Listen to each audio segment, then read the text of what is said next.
بسم الله الرحمن الرحيم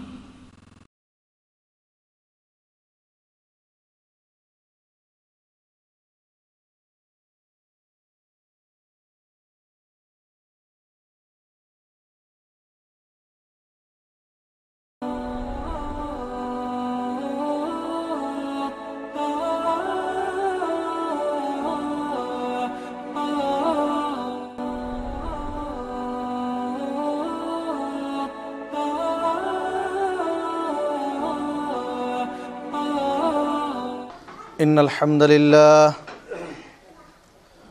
الحمد لله وحده والصلاة والسلام على من لا نبي بعده نحمده ونستعينه ونستغفره ونعوذ بالله من شرور أنفسنا ومن سيئات أعمالنا من يهده الله فلا مضل له ومن يضلل فلا هادي له وأشهد أن لا إله إلا الله محمدا عبده ورسوله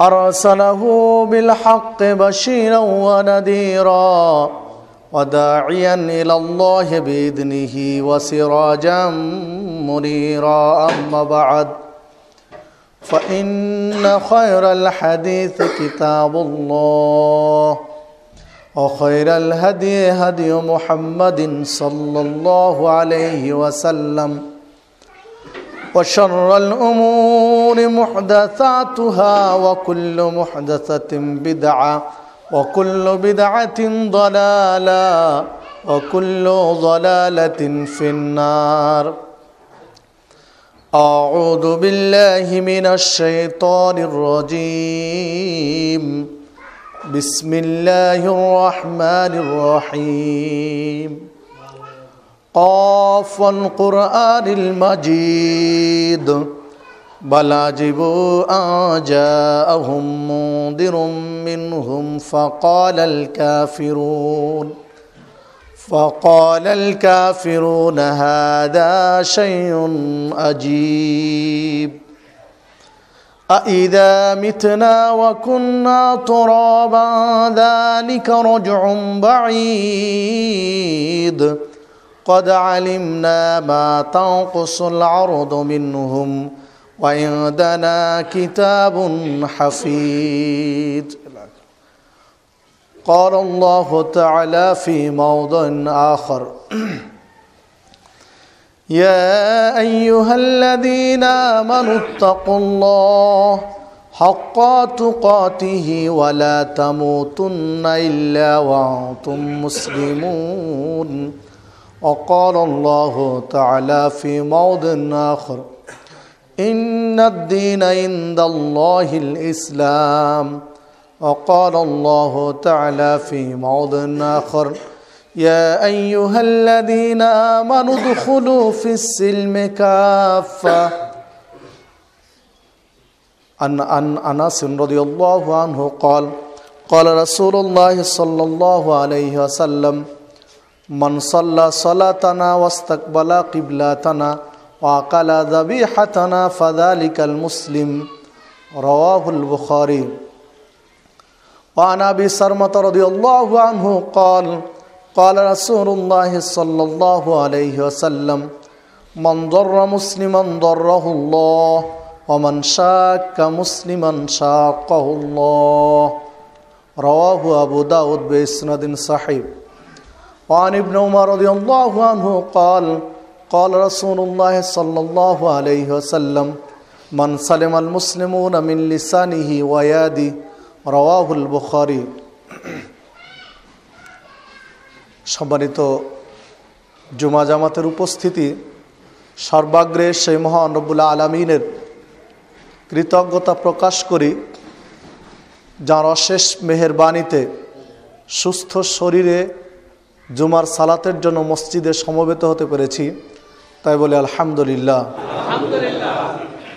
অতঃপর দরুদ ও সালাম বর্ষিত হোক সর্বকালের সর্বশ্রেষ্ঠ মহামানব সৈয়দুল মুরসালিন খাতামুন নবীন নবী মুহাম্মদুর রাসূলুল্লাহ সাল্লাল্লাহু আলাইহি ওয়াসাল্লামের প্রতি। আমি আপনাদের সামনে কোরআনুল কারীমের কয়েকটি আয়াত পেশ করেছি। রাসূলুল্লাহ সাল্লাল্লাহু আলাইহি ওয়াসাল্লামের মুখনিসৃত বাণীর মধ্য হতে কয়েকটি হাদিস পেশ করেছি। একে সামনে রেখে আজকে আমার আলোচনার বিষয় ইসলাম ও মুসলিমের পরিচয়। কোরআনুল কারীম এবং সহিহ হাদিসের আলোকে উক্ত বিষয়ের উপরে কয়েকটি কথা বলে আজকের আলোচনার ইতি টানব ইনশাআল্লাহ। ওমা তৌফিক ইল্লা বিল্লাহ আলাইহি তাওয়াক্কালতু ইলাইহি উনীব। সম্মানিত উপস্থিতি, এই পৃথিবীতে যত জীবন ব্যবস্থা বা ধর্ম রয়েছে তন্মধ্যে সবচেয়ে শ্রেষ্ঠ ধর্ম, সবচেয়ে মর্যাদাপূর্ণ ধর্ম, নির্ভুল ধর্মের নাম হচ্ছে ইসলাম।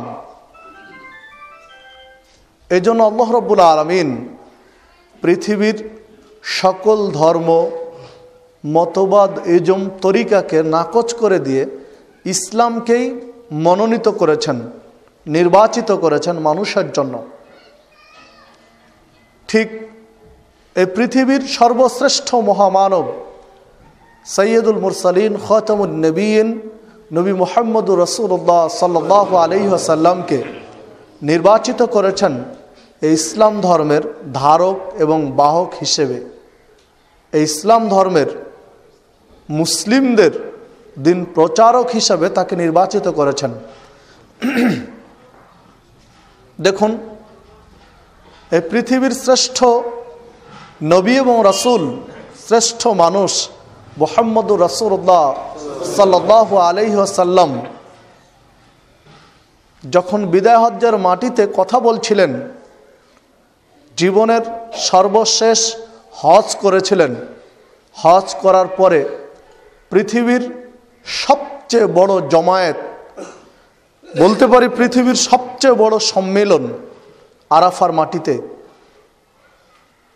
সেই দিন মুখলেস মানুষগুলো হাজী সাহেবগঞ্জে উপস্থিত হয়েছিলেন। প্রায় লক্ষাধিক সাহাবী তাদেরকে সামনে রেখে যখন কথা বলছিলেন তখন আল্লাহ রাব্বুল আলামিন জিবরিলকে পাঠিয়ে একটি আয়াত দিয়েছিলেন, সূরা মায়েদা 2 নম্বর আয়াত, যেখানে আল্লাহ রাব্বুল আলামিন পরিষ্কার বলে দিলেন, আল ইয়াউমা আকমালতু লাকুম দীনাকুম ওয়া আতমামতু আলাইকুম নি'মাতি ওয়া রাদিতু লাকুমুল ইসলাম দীনান। আজকের দিন, এই বিদায় হজ্জের দিন, আকমালতু লাকুম দীনাকুম, দিনকে কামেল করে দিলাম। ধর্ম হিসাবে, জীবন ব্যবস্থা হিসাবে ইসলামকে পরিপূর্ণ করে দিলাম আজকের দিনে, আল্লাহ রাব্বুল আলামিন বলছেন। আতমামতু আলাইকুম নি'মাতি, আল্লাহ বলছেন যে স্রষ্টা হিসাবে সৃষ্টির প্রতি যে নিয়ামত রয়েছে, আমি আল্লাহর পক্ষ থেকে মানুষের জন্য যে অনুগ্রহ রয়েছে, দয়া রয়েছে, কৃপা রয়েছে, এগুলো আমি আজকে পূর্ণ করে দিলাম। ওয়ারাদিতু লাকুমুল ইসলাম দীনান, এই পৃথিবীতে যত দিন রয়েছে, জীবন ব্যবস্থা রয়েছে, মতবাদ রয়েছে, ইজম রয়েছে, তরিকা রয়েছে, মতাদর্শ রয়েছে, জীবন পরিচালনার জন্য যত সিস্টেম, পথ পদ্ধতি রয়েছে, সবগুলো আজকে নাকচ করে দিলাম।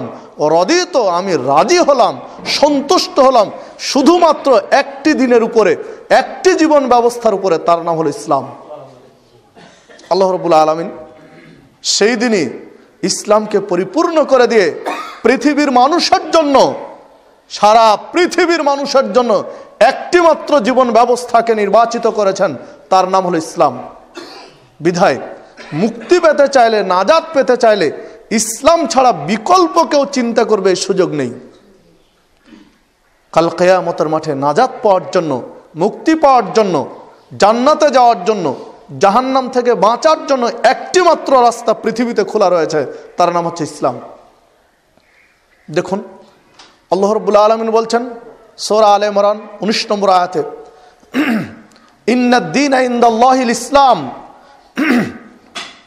নিশ্চয় তোমাদের জন্য জীবন ব্যবস্থা আল্লাহর নিকটে মনোনীত ধর্ম হচ্ছে ইসলাম। ইন্নাদ-দীনা ইনদাল্লাহিল ইসলাম, নিশ্চয় আল্লাহর নিকটে মনোনীত জীবন ব্যবস্থা, নির্বাচিত জীবন ব্যবস্থা হচ্ছে ইসলাম। তাহলে আপনাকে আমাকে ইসলামের নীতিতে চলতে হবে, ইসলামকে মেনে নিতে হবে, ইসলামের আদর্শকে মেনে নিতে হবে। এটাই আল্লাহর কাছে নির্বাচিত, কথা আল্লাহ বলছেন সূরা আল ইমরান 19 নম্বর আয়াত। সূরা আল বাকারা 208 নম্বর আয়াত আল্লাহ রাব্বুল আলামিন বলছেন, ইয়া আইয়ুহাল্লাযীনা আমানু দুখুলু ফিস-সিলমি কাফা, হে ঈমানদারগণ তোমরা ইসলামে পরিপূর্ণরূপে প্রবেশ করো। ইয়া আইয়ুহাল্লাযীনা আমানু, হে ঈমানদারগণ যারা ঈমান এনেছো, যারা মুমিন হয়েছো, যারা আল্লাহকে বিশ্বাস করো, কিয়ামতকে বিশ্বাস করো, রাসূলকে বিশ্বাস করো, পরকালকে বিশ্বাস করো, তাকদীরকে বিশ্বাস করো, ফেরেশতাদেরকে বিশ্বাস করো, অতীতের নবী রাসূল কিতাবদের বিশ্বাস করো, তাদেরকে বলছেন উদখুলু ফিস-সিলমি কাফা, তোমরা পরিপূর্ণরূপে ইসলামে প্রবেশ করো। কিছু অংশ মানবে আর কিছু অংশ বাদ দিবে, এমনটা যেন না হয়, পরিপূর্ণরূপে মানো ইসলামকে। তাহলে মুমিনদের বাঁচার রাস্তা হলো পরিপূর্ণরূপে ইসলামে প্রবেশ করতে হবে। সূরা আলে ইমরানে আল্লাহ রাব্বুল আলামিন 102 নম্বর আয়াতে বলছেন, ইয়া আইয়ুহাল্লাযীনা আমানুত্তাকুল্লাহ, হে ঈমানদারগণ তোমরা আল্লাহকে ভয় করো, হাক্কা তুকাতিহি, কেমন ভয় করবে? যেমন ভাবে ভয় করা উচিত। আল্লাহকে যতটুকু ভয় করা উচিত ততটুকু করো, যথাসাধ্য ভয় করো। ওয়ালা তামুতুন্না ইল্লা ওয়া আনতুম মুসলিমুন, আর তোমরা মুসলিম না হয়ে মৃত্যুবরণ করো না। তোমরা আত্মসমর্পণকারী না হয়ে মৃত্যুবরণ করো না। আল্লাহ হাক্কা তুকাতিহি, যথাসাধ্য তাকে ভয় করতে বললেন। কেন? কারণ ভয়েরও একটা পর্যায় রয়েছে। নিঃসন্দেহে গভীর রাত্রিতে একটা শৃগালের সামনে পড়ে গেলে মনটা একটু ভীত হয়, ভয় পায়। এই একটা ভয়ের স্তর।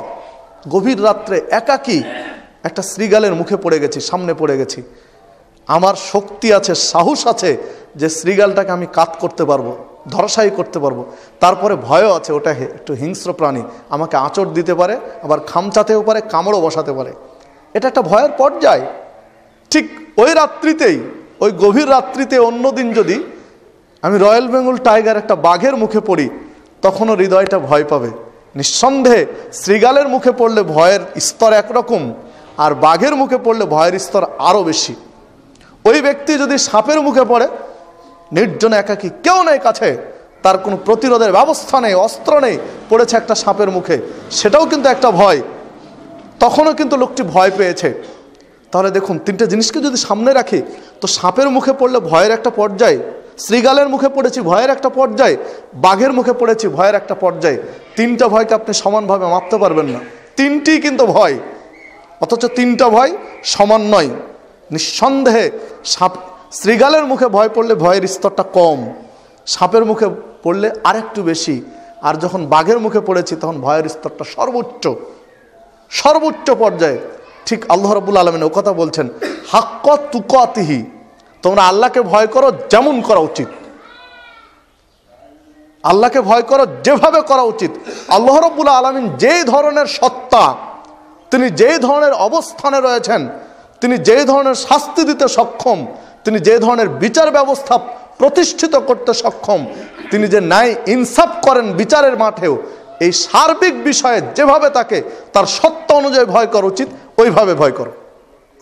এই জন্য বলছেন, ইয়া আইয়ুহাল্লাযীনা আমানুত্তাকুল্লাহ, তোমরা আল্লাহকে ভয় করো। এ কথা বলে রেখে দিলে তো আল্লাহ পারতেন, কিন্তু বলছেন হাক্কা তুকাতিহি, ভয় করো তাকে করার মতো, তার স্তর অনুযায়ী তাকে ভয় করো, নিম্ন স্তরের নয়, তিনি যে স্তরের সত্তা সেই স্তর অনুযায়ী তাকে ভয় করো। এরপর বলছেন, ওয়ালা তামুতুন্না ইল্লা ওয়া আনতুম মুসলিমুন, তোমরা মুসলিম না হয়ে মৃত্যুবরণ করিও না। মুসলিম মানে ইস্তেসলাম, আত্মসমর্পণকারী। তোমরা আত্মসমর্পণকারী না হয়ে মৃত্যুবরণ করো না। আত্মসমর্পণ বলতে আল্লাহ এবং রাসূলের বিধানের কাছে আত্মসমর্পণকারী। তোমাদের সব কিছুতে আত্মসমর্পণ করবে আল্লাহ এবং রাসূলের বিধানের কাছে। আল্লাহ এবং রাসূলের বিধানের কাছে আত্মসমর্পণ করো। নিজেদের মধ্যে সমস্যা হয়েছে কোনো একটা বিষয়ে নিজেদের মধ্যে সমস্যা হয়েছে, এই সমস্যার সমাধান কি? ধরুন, আমিন জোরে বলবো না আস্তে বলবো? সালাতে আমিন, সালাতে ইমাম ওয়াইরিল মাগদুবি আলাইহিম ওয়ালাদ-দাল্লিন বলেছেন, তখন আমিন বলবো। আমিনটা জোরে হবে না আস্তে হবে, এই নিয়ে সমস্যা। এই সমস্যার সমাধান কি হবে? এখানেও আপনাকে আমাকে আত্মসমর্পণকারী হতে হবে আল্লাহ এবং রাসূলের বিধানের কাছে। আল্লাহ রাসূল বলছেন, ইদা আম্মানাল ইমামু ফাআম্মিনু, যখন ইমাম আমিন বলে তোমরা আমিন বলো। মান ওয়াফাকা তামিনুহু তামিনাল মালাইকা গুফিরা লাহু মা তাকাদ্দামা মিন যামবি। যদি ইমামের আমিন, ফেরেশতার আমিন আর মুসাল্লির আমিন একাকার হয়ে যায়, ইমাম আমিন বললে ফেরেশতারা আমিন বলেন, আর মুসাল্লিদের আমিনও যদি একসাথে হয়ে যায়, ইমাম আমিন বলেছেন, ফেরেশতারা আমিন বলেছেন, আর ঠিক ওই মুহূর্তে মুসাল্লি আমিন বলেছেন, তো যে কয়জন মুসাল্লির আমিন একসাথে হয়েছে, এই সবগুলো মুসাল্লির যত পাপ রয়েছে সাগিরা পাপ আল্লাহ সব ক্ষমা করে দেবেন ইনশাআল্লাহ। দেখুন আমিনের মর্যাদা কত। হাদিস তো সহিহ বুখারী মুসলিমের। এখন যদি ইমাম নীরবে আমিন বলে, তাহলে ইমামের আমিন আর মুসাল্লির আমিন কিভাবে একসাথে হবে? হাদিস তো সহিহ বুখারীর। নিঃসন্দেহে ইমামের আমিন জোরে হতে হবে, না হলে তো মুসাল্লি একসাথে মিলাতে পারবে না। ইমাম যদি নীরবে আমিন বলবেন, তাহলে মুসাল্লির আমিনটা কিভাবে একসাথে মিলবে? সম্মানিত উপস্থিতি, তারপরে দেখুন অন্য একটি হাদিসে রাসূলুল্লাহ সাল্লাল্লাহু আলাইহি ওয়াসাল্লাম বলছেন আয়েশা সিদ্দিকা রাদিয়াল্লাহু আনহাকে, যে তোমাদের দুইটি কাজে, মুসলিমদের দুইটি কাজে ইহুদি এবং খ্রিস্টান হিংসায় জ্বলে পুড়ে মরে যায়। হিংসায় একদম হিংসায় তারা সহ্য করতে পারে না দুইটি কাজে। তার মধ্যে একটি হচ্ছে যখন তোমরা আমিন বলো, যখন সমস্বরে আমিন বলো, তখন এটা ইহুদি এবং খ্রিস্টান সহ্য করতে পারে না। তাহলে আমিন যদি আসতেই হবে, তাহলে ইহুদি এবং খ্রিস্টানদের সহ্য করার না করার কি রয়েছে? তারা তো শুনতেই পায় না। যারা শুনতেই পেল না এরা আমিন বলেছে কিনা, তাহলে ওরা হিংসা করবে কেন? আপনি আমাকে গালি দিচ্ছেন অকথ্য ভাষায়, আমার কি কোনো ক্রিয়া হবে যদি আমি শুনতে না পাই? আপনি নীরবে আমাকে গালি দিয়ে যাচ্ছেন, চুপি চুপি গালি দিচ্ছেন। আপনি গালি দিয়ে যা খুশি তাই বলুন না কেন, আমার তো কোনো ক্রিয়া হবে না, কোনো ইফেক্ট পড়বে না, কারণ আমি তো শুনতে পাচ্ছি না। কিন্তু আমি শুনতে পাবো তখনই আমার ইফেক্ট পড়বে। যখনই আমি গালির আওয়াজ শুনতে পাবো তখনই আমার মধ্যে ইফেক্ট পড়বে। আর রাসূল বলছেন ইহুদি এবং খ্রিস্টানরা হিংসায় জ্বলে পুড়ে মরে আমিনের শব্দ শুনে। তাহলে তারা যদি শুনতে না পাবে, ইফেক্ট পড়লো কেন তাদের মধ্যে? তারা হিংসার কারণটা কি? নিঃসন্দেহে আমিনের শব্দ ছিল জোরে, তারা শুনতে পেয়েছে, তার জন্য ইফেক্টটা পড়েছে, তার জন্য তার হিংসা হয়েছে। তাহলে এখন আমিন আসতে বলবেন না জোরে বলবেন, এই সমস্যা দুইজনের মধ্যে ছিল। এখন যখন এই বিধানগুলো উপস্থাপন করা হলো, তখন উচিত হবে উভয়ের আত্মসমর্পণ করা আল্লাহ এবং রাসূলের বিধানের কাছে। আত্মসমর্পণ করলাম যে ঠিক আছে ভুল ছিল, আজকে মেনে নিলাম, আমিন হবে জোরে, এ হলো আত্মসমর্পণ করা। আর যদি মনে করি না দরকার নেই, যা করেছে অতীতে তাই করে আসবো, আত্মসমর্পণের কোনো প্রয়োজন নেই, তাহলে ইসলামের কাছে আমি আত্মসমর্পণ করতে পারিনি, আমি গোলামি করলাম।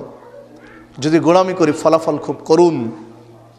আল্লাহ রাব্বুল আলামিন বলছেন ওয়াইদা কিলা লাহুমুত্তাবিউ মা আনজালাল্লাহ, যখন তাদেরকে বলা হয় আল্লাহর বিধানের কাছে আত্মসমর্পণ করো, ক্বালু, তখন তারা বলে হাসবুনা মা ওয়াজাদনা আলাইহি আবানা, ক্বালু বাল নাত্তাবিউ মা ওয়াজাদনা আলাইহি আবানা, না, বরং আমরা অতীতের বাপ দাদার কাছে যে পেয়েছি, আমাদের পূর্বপুরুষের কাছে যে ধর্ম, যে বিধান, যে আদর্শ পেয়েছি, আমরা এটাই মানব। আমাদের বাপ দাদা পূর্বপুরুষ নীরবে আমিন বলেছে, আমরা তাই মানব, তোমার এই বিধানের কাছে আমরা আত্মসমর্পণ করব না।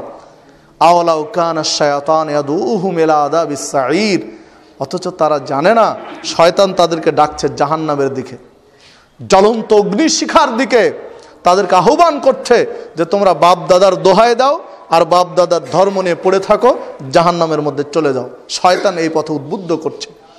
আত্মসমর্পণ করে যদি ফিরে আসি, কোরআন এবং সুন্নাহকে যদি মেনে নেই, আত্মসমর্পণ যদি করি, ইনশাআল্লাহ বিনিময়ে জান্নাত পাবো।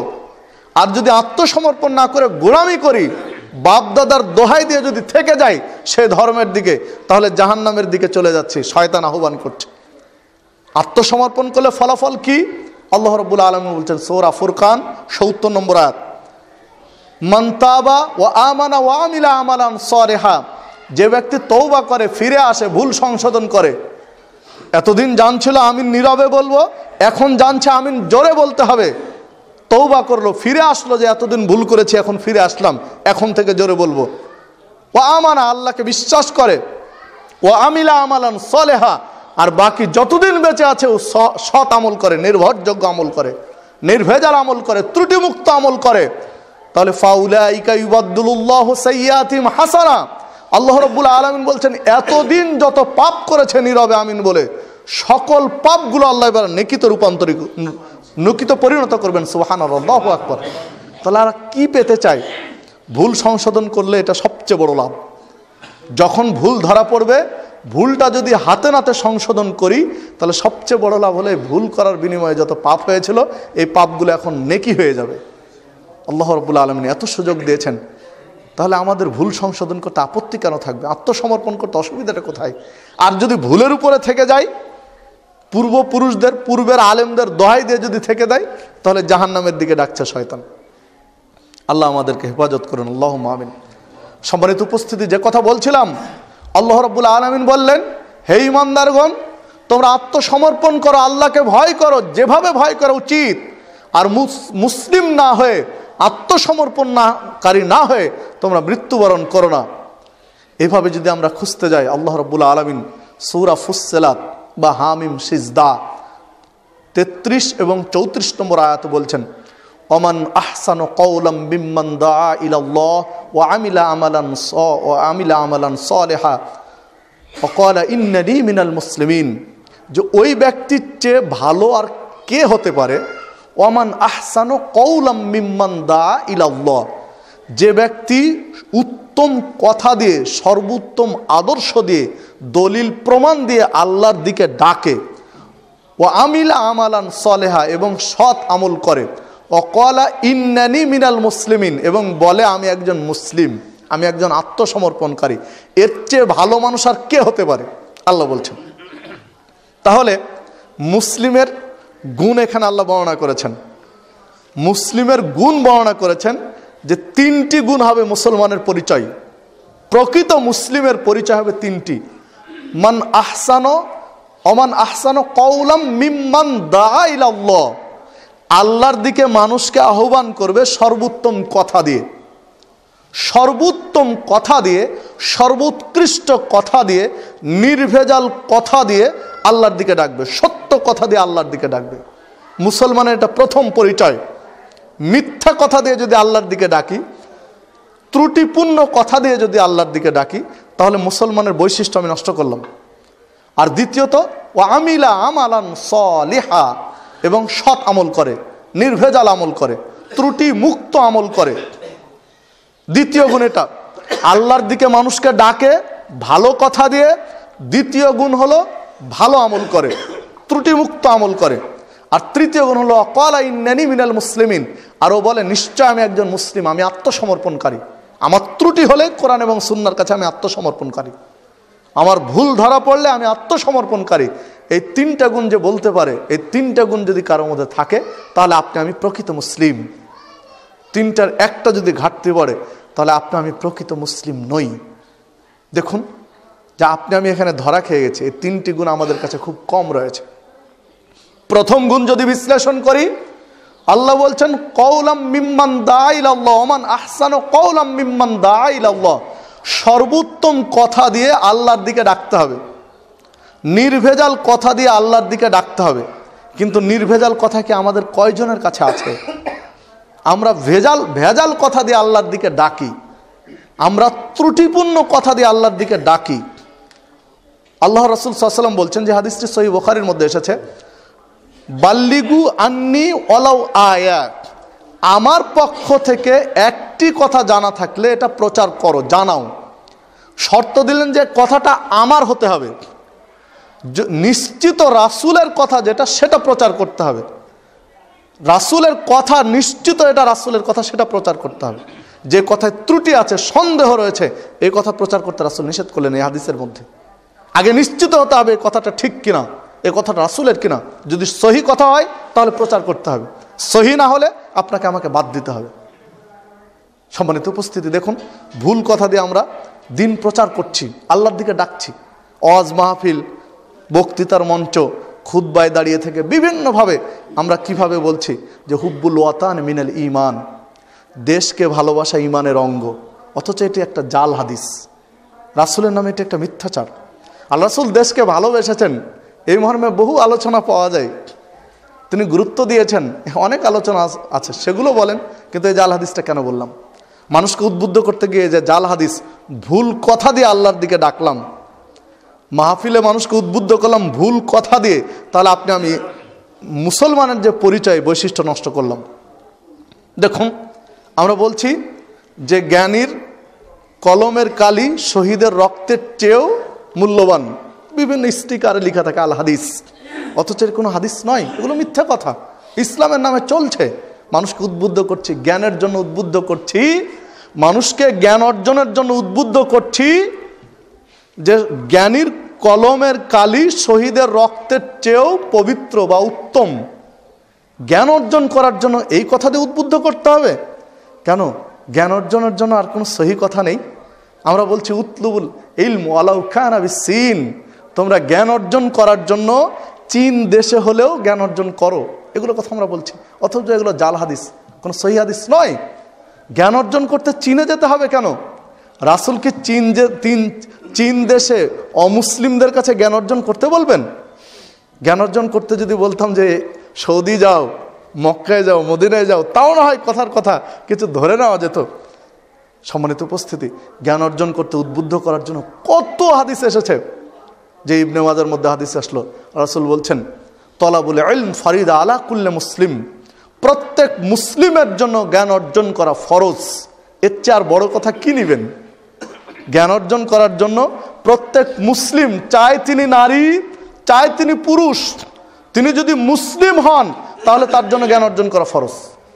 এর চেয়ে বড় কথা আর কি নেবেন? এই কথা দিয়ে আমরা জ্ঞান অর্জন উদ্বুদ্ধ করতে পারি না? কেন চীন দেশে যাওয়ার কথা বলছি? কেন আমরা শহীদের রক্তের চেয়ে জ্ঞানের কলমের কালিকে মর্যাদা কেন দিতে গেলাম? কেন আমরা মিথ্যা কথা বলতে যাচ্ছি যে আল্লাহ রাসূল বলছেন যে দোলনা থেকে কবর পর্যন্ত জ্ঞান অর্জন করো, অথচ একটা মিথ্যা কথা রাসূলের নাম দিয়ে চালানো হচ্ছে? কেন এগুলো বলছি? অথচ আমরা বলতে পারি না জ্ঞান অর্জন? আল্লাহ রাসূল বলছেন যে কোনো ব্যক্তি যদি তলাবুল ইলম, জ্ঞান অর্জনের জন্য বাড়ি থেকে বের হয়ে যায়, বাড়ি থেকে বের হয়েছে, মাদ্রাসায় যাচ্ছে, টিচারের কাছে যাচ্ছে, যে কোনো পর্যায়ের জ্ঞান অর্জন, ইসলামী জ্ঞান অর্জনের জন্য কেউ রাস্তায় বের হয়েছে, তাহলে আল্লাহ রাসূল বলছেন ওই লোকের, ওই ব্যক্তির জন্য, ওই বাচ্চাটার জন্য, ওই সন্তান, ওই মানুষটার জন্য স্বয়ং আল্লাহর ফেরেশতারা তার পায়ের নিচে পাখা বিছিয়ে দিয়েছে। যে জ্ঞান অর্জন করতে ইসলাম, ধরুন আপনি একটা সমস্যায় ভুগছেন, আপনার সালাতটা ঠিক হলো কিনা, আপনার দোয়াটা ঠিক আছে কিনা, আপনার এই সমস্যাটার সহি হাদিস কি, এর সমাধান কি, আপনি এই দোয়াটা মুখস্থ করেছেন সহি না জয়ীফ জানার জন্য গেলেন আপনার গুদারাঘাট মসজিদের ইমামের কাছে, আপনি বাড়ি থেকে যে বের হয়েছেন এটা জানার জন্য আপনি ফেরেশতার পাখার উপরে হেঁটে যাচ্ছেন, এটা ইসলাম বলছে। কেন আমরা এই কথাগুলো বলতে পারি না? ওগুলোর পাল্টা আমরা বলতে পারি না? আল্লাহ রাসূল বলছেন এই যে লোকটা বের হলো এইখান থেকে ওই পর্যন্ত যাবে, এই লোকটার জন্য গর্তে যে পিপিলিকা রয়েছে, পিপিলিকা পর্যন্ত প্রার্থনা করছে যে আল্লাহ তুমি হক পথে একে পরিচালিত করো।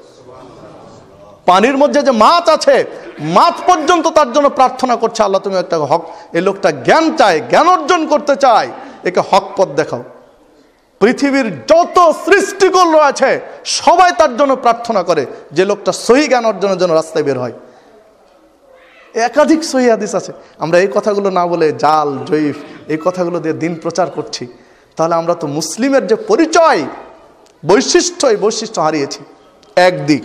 দ্বিতীয় দিক ও আমিলা আমালান সালেহা, দ্বিতীয় গুণ হবে এদের যারা সৎ আমল করবে। মুসলিমের দ্বিতীয় গুণ, এরা সৎ নির্ভরযোগ্য আমল করবে। দেখুন, নির্ভরযোগ্য আমলের কাছে আমরা হেরে গিয়েছি। নির্ভরযোগ্য আমলের কাছে আপনি আমি হেরে গিয়েছি। বিশুদ্ধ আমল আপনার আমার মধ্যে অনেক ক্ষেত্রে অনুপস্থিত, আমল আপনি আমি করতে চাই না। দেখুন, সালাতের মধ্যে রাসূলুল্লাহ সাল্লাল্লাহু আলাইহি ওয়াসাল্লাম স্পষ্টভাবে বলছেন, আন উবাদ ইবনে সামিত রাদিয়াল্লাহু আনহু قال রাসূলুল্লাহ সাল্লাল্লাহু আলাইহি ওয়াসাল্লাম, উবাদ ইবনে সামিত রাদিয়াল্লাহু আনহু বলছেন রাসূলুল্লাহ সাল্লাল্লাহু আলাইহি ওয়াসাল্লাম বলেছেন, লা সালাতা লিমান লাম ইয়াকরা বিফাতিহাতিল কিতাব, ওই ব্যক্তির সালাত হয় না যে ব্যক্তি সূরা ফাতিহা সালাতের মধ্যে পড়ে না। হাদিস সহিহ বুখারীর, হাদিস সহিহ বুখারী, মুসলিম প্রায় গ্রন্থে এসেছে। আল্লাহ রাসূল নাকচ করে দিলেন সূরা ফাতিহা সালাতের মধ্যে না পড়লে ওই ব্যক্তির সালাত হয় না, সালাত হয় ত্রুটিপূর্ণ। সালাত হয় ত্রুটিপূর্ণ। সহিহ মুসলিমের মধ্যে বলছেন ফাহিয়া খেদাজ, ফাহিয়া খেদাজ, ফাহিয়া খেদাজ। যদি সালাতের মধ্যে সূরা ফাতিহা না পড়ে তো তার সালাত অপূর্ণাঙ্গ, তার সালাত অপূর্ণাঙ্গ, তার সালাত অপূর্ণাঙ্গ। সহিহ মুসলিমের মধ্যে কথা বলছেন। সহিহ বুখারী বললেন সালাতই হয় না, আর মুসলিমে বললেন সালাত যদি হয়ও তাহলে সালাত অপূর্ণাঙ্গ, ত্রুটিপূর্ণ সালাত। দেখুন ভুল আমল করছি কিনা। মুসলিমের পরিচয় বললেন এরা বিশুদ্ধ আমল করে, কোরআন এবং সুন্নাহ ভিত্তিক আমল করে, ত্রুটিমুক্ত আমল করে। কিন্তু এখনো আমরা পরিচয় হারিয়েছি, এখনো আমরা ত্রুটিপূর্ণ আমলের কাছে না গিয়ে ত্রুটিযুক্ত আমল করছি। বিভিন্ন ক্ষেত্রে, সালাতের ক্ষেত্রে ত্রুটি করছি, তাহলে অন্যান্য ক্ষেত্রে আর কি রয়েছে? সিয়ামের ক্ষেত্রে ত্রুটি করছে না? সিয়ামের ক্ষেত্রে না হয়তো বলে গদ বাঁধা একটা নিয়ত বলে সিয়ামের সাহারি খাচ্ছে। কেন সিয়ামের সাহারি গদ বাঁধা নিয়ত? খাওয়ার জন্য মনের মধ্যে যে নিয়তটা থাকবে এটাই যথেষ্ট। নিয়তটা হচ্ছে সংকল্প, এরাদা। এটা মুখ দিয়ে প্রকাশ করার জিনিস নয়। মুখ দিয়ে প্রকাশ করার নিয়ত শরীয়তে নেই। যখনই মুখ দিয়ে প্রকাশ করব তখন হবে বিদাত। এটা মনের মধ্যে থাকবে। দেখুন মুখ কিভাবে নিয়ত, আমরা বলি অনেক সময় যে দোয়া করবেন, পশ্চিমে যাওয়ার নিয়ত করেছি, পশ্চিমে যাওয়ার নিয়ত করেছি, দোয়া করবেন, মানে হজ করতে যাব। তো কই এটা কি মুখ দিয়ে প্রকাশ করেছি? আমি যে বললাম যে পশ্চিমে যাওয়ার নিয়ত করেছি, দোয়া করবেন, মানে কি ইচ্ছা করেছি? দেখেন এখানে আবার ঠিক আছে, মানুষটা বলছে যে পশ্চিমে যাওয়ার নিয়ত করেছি, মানে হজ করার নিয়ত করেছি, দোয়া করবেন। তো হজ করার নিয়ত করেছি, ও কি গদ বাঁধা নিয়ত মানুষের কাছে পড়ে বলছে যে এই যে দেখেন আমি নিয়ত করলাম? ও মনের মধ্যে ইচ্ছা আছে এবার হজ করবে, এই কথাটাই বলছে পশ্চিমে যাওয়ার নিয়ত করেছি। তো এইখানে পশ্চিমে যাওয়ার নিয়ত বুঝতে পারলাম যে মনের মধ্যে সংকল্পনাটাই হচ্ছে নিয়ত। তাহলে সালাতের ক্ষেত্রে এই কথা বলতে পারি না যে মনের মধ্যে এখন দাঁড়ালাম খুতবার পরে যে জুমার সালাতের জন্য দাঁড়ালাম, এটাই তো নিয়ত। এ কথা মুখে বলতে হবে কেন? যেমন পশ্চিমে যাওয়ার নিয়ত করেছি, হজের নিয়ত, এটা যদি হৃদয়ের সংকল্প নিয়ত হতে পারে, সালাতের মধ্যেও দাঁড়িয়ে আমি বলেছি মনে মনে যে মনের মধ্যে সংকল্প এখন আমি ফরজ সালাতের জন্য দাঁড়ালাম, এটা হচ্ছে নিয়ত। এর জন্য স্পেশাল মুখ দিয়ে কিছু বলা লাগে না। সম্মানিত উপস্থিতি, দেখুন যখনই মুখ দিয়ে বললাম তখন আমলটা ভুল হলো, আমলটা আমার ফাসেদ হলো, ভুলের মধ্যে চলে আসলো। তো দেখুন ভুল আমল করছি, এখানেও আমি মুসলমানের পরিচয় হারিয়েছি। তৃতীয় গুণ বললাম যে ক্বালা ইন্নানি মিনাল মুসলিমিন, এরা বলবে আমরা নিশ্চয় আত্মসমর্পণকারী, আল্লাহ এবং রাসূলের বিধানের কাছে আত্মসমর্পণকারী বলবে। কিন্তু দেখুন এখানেও আমি পারিনি আত্মসমর্পণকারী বলতে। এটা বলি মুখ দিয়ে, কিন্তু বাস্তবায়নে আসতে পারি না। যদি স্পষ্ট বলা হয় এটা কোরআন এবং সুন্নাহ, তখন বলে এটা আমার মাযহাবে নেই। স্পষ্ট দেখিয়েও যদি দেওয়া হয় কোরআন এবং সুন্নাহ, তখন বলছে এটা আমার ইমাম সাহেব বলেনি, এটা আমার বাপ দাদা করেনি, এ রাখো, যা করছিলাম তাই করব। তাহলে আত্মসমর্পণকারী হলাম? মুসলমানের বৈশিষ্ট্য আসলে আপনাকে আমাকে অবশ্যই হক পথে মানুষকে কথা বলতে হবে, সহি আমল করতে হবে এবং আল্লাহ এবং রাসূলের বিধানের কাছে আত্মসমর্পণকারী হতে হবে। তাহলেই হতে পারলাম মুসলিম, নচেত মুসলিম হতে পারবো না। দেখুন মুসলমানের পরিচয় মুহাম্মদুর রাসূলুল্লাহ সাল্লাল্লাহু আলাইহি ওয়াসাল্লাম দিয়েছেন। আন ইবনে উমর রাদিয়াল্লাহু আনহু قال قال রাসূলুল্লাহ সাল্লাল্লাহু আলাইহি ওয়াসাল্লাম, ইবনে উমর রাদিয়াল্লাহু আনহু বলছেন রাসূলুল্লাহ সাল্লাল্লাহু আলাইহি ওয়াসাল্লাম বলেছেন, মান সালামাল মুসলিমুনা মিন লিসানিহি ওয়া ইয়াদিহি, মুসলিমের পরিচয় হলো যে অপর ব্যক্তি তার হাত এবং জিহ্বা থেকে যদি নিরাপদ থাকে, এই লোকটি হলো মুসলিম। আমার জিহ্বা থেকে যদি অপর ব্যক্তি নিরাপদ থাকে, আমার হাত থেকে যদি অপর ব্যক্তি নিরাপদ থাকে, তাহলে আমি মুসলিম। আল্লাহ রাসূল পরিচয় দিলেন, যে হাদিস সহিহ বুখারীর মধ্যে এসেছে। আমার জিহ্বা থেকে অপর ব্যক্তি নিরাপদ মানে আমি মানুষকে গালি দেই না, আমি মানুষের সাথে মিথ্যা কথা বলি না, আমি মানুষের সাথে চুগলখড়ি করি না, আমি মানুষের গীবত করি না, পরনিন্দা করি না। তাহলে না আমি হলাম আমার জিহ্বা থেকে আরেকজন নিরাপদ। আমার ছোট একটা ক্ষতি হয়ে গেছে, তার সাথে দেখা হলে আমি গাল দিয়ে 14 পুরুষ উদ্ধার করে দিলাম, তাহলে আমার থেকে তো সে নিরাপদ নয়, আমার থেকে সে নিরাপদ নয়। একজন ব্যক্তি ও এসেছে আমার কাছে একটা বিষয় জানতে, সে সন্দিহান যে লোকটা আমার সাথে সত্য বলবে না মিথ্যা বলবে। মানে আমি এতই মিথ্যা বলতে পারদর্শী যে তার মনের মধ্যে সন্দেহ, না লোকটার কাছে জিজ্ঞাসা করে কি হবে, লোকটা মিথ্যা কথা বলে, তাহলে সে তো আমার জিহ্বা থেকে নিরাপদ নয়, আমাকে বিশ্বাস করতে পারে না, তাহলে আমি মুসলিম হলাম কি করে? আল্লাহ রাসূল বলছেন মান সালামাল মুসলিমুনা মিন লিসানিহি ওয়া ইয়াদিহি, তার জবান থেকে আর তার হাত থেকে যদি অপর মানুষ নিরাপদ থাকে, সেই লোকটা হলো মুসলিম। আপনার আমার এই গুণ থাকতে হবে, আমার জবান দিয়ে যে কথা বের হবে সে কথাটা সত্য, কথা মিথ্যা হবে না, কারণ আমি গীবত করব না, তাহলে আমি মুসলিম। আমার হাত থেকে আরেকজন নিরাপদ থাকবে, আমাকে দেখে মানুষ ভয় করবে না, তাহলে হলাম আমি মুসলিম। দেখুন, অবশ্য সহিহ মুসলিমে এই বর্ণনাটা একটু ভিন্নভাবে এসেছে। আইউল ইসলামে খয়র, আইউল মুসলিমে খয়র। আল্লাহ রাসূলকে জিজ্ঞাসা করলেন যে সর্বোত্তম মুসলিম কে, সবচেয়ে ভালো মুসলিম কে? তখন আল্লাহ রাসূল বললেন, মান সালামাল মুসলিমুনা মিন লিসানিহি ওয়া ইয়াদিহি। ওই ব্যক্তি সর্বোত্তম মুসলিম যার হাত এবং জবান থেকে আরেকজন নিরাপদে রয়েছে, যে হাদিস সহিহ মুসলিমের মধ্যে এসেছে। দেখুন, মুসলিমের পরিচয় আল্লাহ নবী দিচ্ছেন। আন আনাস রাদিয়াল্লাহু আনহু قال قال رسول الله صلى الله عليه وسلم। আনাস রাদিয়াল্লাহু আনহু বলছেন, রাসূলুল্লাহ সাল্লাল্লাহু আলাইহি ওয়াসাল্লাম বলেছেন, মান সাল্লা সলাতানা ওয়াস্তাকবালা কিবলাতানা, মান সাল্লা সলাতানা। আল্লাহ রাসূল বলছেন, আমি যেভাবে সালাত আদায় করি ঠিক ওইভাবে যে সালাত আদায় করে, আমার মতো করে যে সালাত আদায় করে, ওয়াস্তাকবালা কিবলাতানা, আমার কিবলাকে যে ব্যক্তি কিবলা গ্রহণ করতে পারে, আমি যেটাকে কিবলা হিসেবে গ্রহণ করেছি এটাকে কিবলা হিসেবে যে গ্রহণ করতে পারে, আমি যেভাবে সালাত পড়ি ঠিক সেইভাবে যে সালাত পড়ে, ফাযালিকাল মুসলিম, এই লোকটাই হলো মুসলিম, এই লোকটি হলো মুসলিম।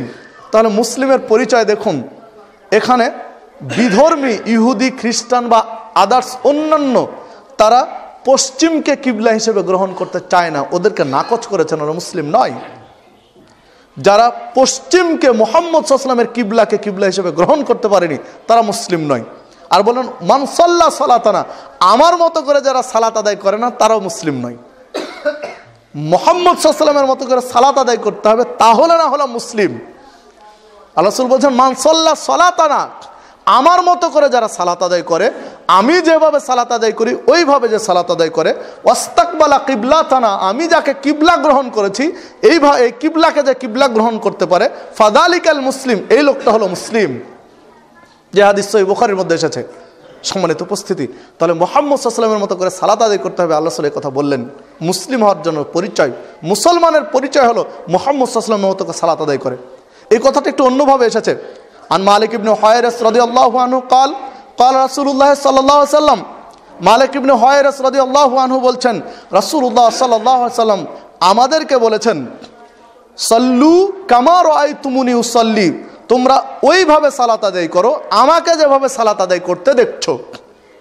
আল্লাহ রাসূল সাল্লাল্লাহু আলাইহি ওয়াসাল্লাম বলছেন সাহাবীদেরকে, তোমরা ঠিক ওইভাবে সালাত আদায় করো, আমি মুহাম্মদ সাল্লাল্লাহু আলাইহি ওয়াসাল্লাম যেভাবে সালাত আদায় করি আমার মতো করে তোমরা সালাত আদায় করো। যে হাদিসটা সহিহ বুখারীর মধ্যে এসেছে 631 নম্বর হাদিস। তাহলে দেখুন, আল্লাহ রাসূল এখানে আমার মতো করে সালাত আদায় করতে বললেন, যে আমি যেভাবে সালাত আদায় করি ঠিক ওইভাবে সালাত আদায় করো। আর ওখানে বললেন যে আমার মতো করে যারা সালাত আদায় করে এদের পরিচয় হলো মুসলিম। দেখুন, আল্লাহ রাসূল অন্য একটু পরিচয় দিয়েছেন, যে হাদিসটি সহিহ আবু দাউদের মধ্যে এসেছে, যে হাদিসটি মিসকাতের মধ্যে পাওয়া যাবে 2070 নম্বর হাদিস, শেখ আলবানী সহিহ বলেছেন। ওখানে বলছেন, মান আনা আবি সালমা রাদিয়াল্লাহু আনহু قال قال রাসূলুল্লাহ সাল্লাল্লাহু আলাইহি ওয়াসাল্লাম, আবু সালমা রাদিয়াল্লাহু আনহু বলছেন, রাসূলুল্লাহ সাল্লাল্লাহু আলাইহি ওয়াসাল্লাম বলেছেন, মান দাররা মুসলিমান দাররাহুল্লাহ ওয়া মান শাক্কা মুসলিমান শাক্কাহুল্লাহ, কেউ যদি মুসলিমের সাথে রুক্ষ আচরণ করে, একজন মুসলিম ব্যক্তির সাথে, মান দাররা মুসলিমান দাররাহুল্লাহ, একজন মুসলিম মানুষের সাথে যদি রুক্ষ আচরণ করে, রূঢ় আচরণ করে, তো দাররাহুল্লাহ, আল্লাহ ওর সাথে রূঢ় আচরণ করবেন, রুক্ষ আচরণ করবেন। আপনি মানুষের সাথে বদ মেজাজে কথা বলবেন, খিটখিটে মন নিয়ে কথা বলবেন, দুর্ব্যবহার করবেন, ইসলাম বলছে আল্লাহ আপনার সাথে দুর্ব্যবহার করবেন। মরেন বুঝতে পারবেন মানুষের সাথে দুর্ব্যবহার করেছেন, মুসলিমের সাথে দুর্ব্যবহার করেছেন, আল্লাহ আপনার সাথে দুর্ব্যবহার করবে। অমান শাক্কা মুসলিমান শাক্কাহুল্লাহ, যদি কোনো ব্যক্তি মুসলিমের সাথে কঠোর আচরণ করে, শাক্কাহুল্লাহ, আল্লাহ তার সাথে কঠোর আচরণ করবে। হাদিস সহিহ আবু দাউদের।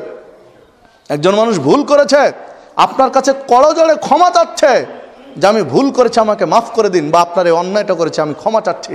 আপনি তাকে ক্ষমা করলেন না, কারণ আপনার শক্তি আছে, আপনার সামর্থ্য রয়েছে, আপনার ক্ষমতার দাপট রয়েছে, তাকে ক্ষমা করলেন না, শাস্তি দিয়ে তুলে নিলেন, পাল্টা আঘাত করলেন, ক্ষমা না করে। প্রস্তুত থাকুন, শাক্কাহুল্লাহ, কাল কিয়ামতের মাঠে যখন আপনার শক্তি থাকবে না তখন আল্লাহ আপনার সাথে কঠিন আচরণ করবেন। বিধায় মুসলিমের পরিচয় হবে যারা আরেকজন মুসলমানের সাথে রূঢ় আচরণ করবে না। মুসলিমের পরিচয় হবে এরা আরেকজন মুসলিমের সাথে কঠোর আচরণ করবে না, নমনীয় আচরণ করবে। এটা হচ্ছে মুসলিমের পরিচয়। একজন মুসলিম আর এক মুসলিমের সাথে কঠোর আচরণ করতে পারে না, একজন মুসলিম আর একজন মুসলিমের সাথে রূঢ় আচরণ করতে পারে না। ইসলাম এই সুযোগ দেয়নি। হাদিস সহিহ আবু দাউদের। সম্মানিত উপস্থিতি, আপনাকে আমাকে বিষয়গুলো খেয়াল রাখা উচিত। আজকে আপনি আমি মুসলিম, কিন্তু আমাদের সমাজে দেখুন রূঢ় আচরণ রয়েছে, কঠোরতা রয়েছে। আমার জবান হতে আরেকজন নিরাপদ নয়, আমার হাত থেকে আরেকজন নিরাপদ নয়। আমি সহি পথে মানুষকে দাওয়াত দেই না, আমি বিশুদ্ধ আমল করি না, আমি আত্মসমর্পণ করি নই, তাও আবার বলছি আমি মুসলিম। আপনাকে আমাকে প্রকৃত মুসলিম হওয়ার চেষ্টা করতে হবে। প্রকৃত মুসলিম যদি হতে পারি, ইনশাআল্লাহ জান্নাত সম্ভব। আর প্রকৃত মুসলিম না হতে পারলে জান্নাত সম্ভব নয়। এই জন্য আল্লাহ রাব্বুল আলামিন বললেন, উদখুলু ফিস-সিলমে কাফা, পরিপূর্ণরূপে ইসলামে প্রবেশ করো। আমরা পরিপূর্ণরূপে ইসলামে প্রবেশ করতে পারিনি। যেখানে আমার স্বার্থ কুলিয়েছে সেখানে আমি প্রবেশ করেছি, আর যেখানে স্বার্থের ব্যাঘাত ঘটেছে এটা আমরা ছেড়ে দিয়েছি। মানে বিষয়টা হচ্ছে সুবিধাবাদ জিন্দাবাদ। সুবিধা আছে ওখানে আছে, সুবিধা নাই সেখানে নেই, এমনটি নয়। সার্বিক জীবন, যেমন আমি সালাতের ক্ষেত্রে আমি একজন মুসলিম, সিয়ামের ক্ষেত্রে আমি একজন মুসলিম, হজের ক্ষেত্রে আমি একজন মুসলিম, জাকাত দেওয়ার ক্ষেত্রে আমি একজন মুসলিম। জাকাত দেওয়ার ক্ষেত্রে মুসলিম মানে আমি আত্মসমর্পণকারী, ইসলাম যেভাবে বলেছে সেভাবে জাকাত দিব। আমি রাজনৈতিক মাঠেও একজন মুসলিম। রাজনৈতিক মাঠে কি আমি মিথ্যা কথা বলবো? ওখানে সুযোগ আছে যে মসজিদে ধর্মের ক্ষেত্রে নয়, কিন্তু রাজনৈতিক মাঠে মিথ্যা কথা বলা যায়। ধর্মের ক্ষেত্রে মানুষকে আঘাত করা যায় না, কিন্তু রাজনীতির মাঠে করা যায়। তাহলে কি সে মুসলিম? যদি আমার ইসলাম না টিকে, তাহলে এই রাজনীতি কে আমাকে মুক্তি দেবে? কোন রাজনীতির কোন নেতা আমাকে মুক্তি দেবে? সম্মানিত উপস্থিতি, কাল কিয়ামতের মাঠ খুবই ভয়াবহ। রাজনৈতিক মঞ্চ আমি একজন মুসলিম, অর্থনৈতিক জীবনে আমি একজন মুসলিম, সাংস্কৃতিক জীবনে একজন মুসলিম। সংস্কৃতি পালনের ক্ষেত্রে আমাকে খেয়াল রাখতে হবে যে আমি মুসলিম। যে সংস্কৃতি ইসলাম সাপোর্ট করে, অনুমোদন দেয়, ততটুকুই, এর বাহিরে নয়। তাই আসুন আমরা প্রত্যেকেই কোরআনুল কারীম এবং সহিহ সুন্নাহ ভিত্তিক মুসলিম হওয়ার চেষ্টা করি। আল্লাহ রাব্বুল আলামিন আমাদের সকলকে প্রকৃত মুসলিম হিসাবে কবুল করুন, আল্লাহুম্মা আমিন। আমাদেরকে আত্মসমর্পণকারীদের কাতারে শামিল করুন, আল্লাহুম্মা আমিন। হে আল্লাহ, নবী রাসূল এবং সাহাবা একরাম যেই পর্যায়ের যেই স্তরের মুসলিম ছিলেন, আমাদেরকে সেই মুসলিম হিসাবে কবুল করো, আল্লাহুম্মা আমিন। আকুলু কাওলি হাযা ওয়াস্তাগফিরুল্লাহ।